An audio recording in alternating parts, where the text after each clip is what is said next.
Yeah, that's why, when you listen to someone speaking a foreign language, they have a sort of broken speech with a lot of pauses.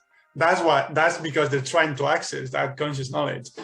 But in real time, Yeah, you just don't have the time to do that. you just don't have the time. Yeah. So it's just a different process. But yeah, exactly. Yeah.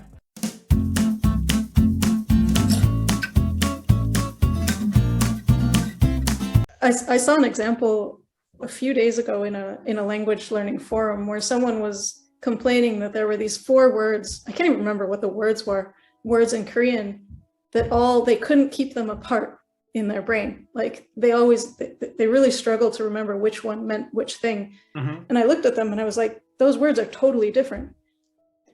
And it happens to be 4 words that are super common and that I just learned purely through immersion and never actually tried to memorize. But I know the feeling of having tried to memorize words that are similar. Like I used flashcards a lot for the first, even when I was doing like lots and lots of immersion, I was really trying to use flashcards and memorize and use that to help make the immersion more comprehensible. But whenever I memorized words, if they were in any way similar, like I still struggle to keep them apart. Yeah, I think for me, flashcards are just a funnier way to learn the wrong way, if that makes sense. Yeah. Yeah, I've ditched flashcards. I'm never going to use them again. I mean, never say never. I don't think I will ever use flashcards again. Yeah, it's like an attempt to make it more interesting or more fun, but it's still more effective, I think. But it's still focusing on the wrong idea, right? On consciously memorizing things, or you know what I mean? Have you read the book Thinking Fast and Slow by Daniel Kahneman?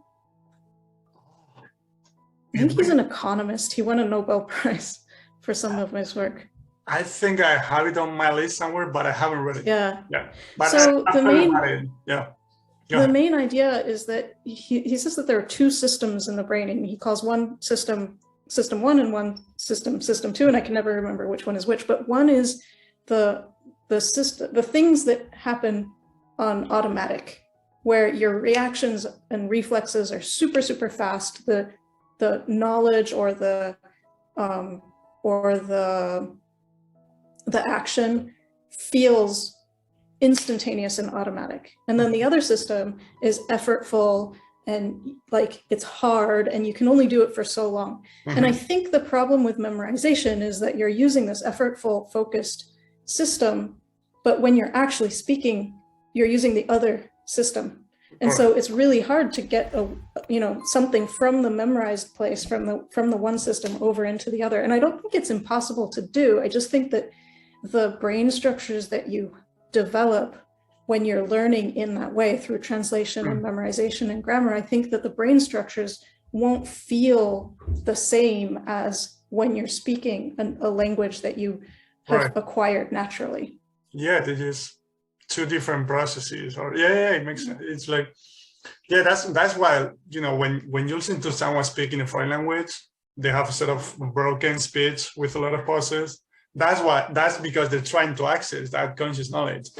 But in real time, you just don't have the time to do that. You just don't have the time. Yeah. So it's just a different process. But yeah, exactly. Yeah.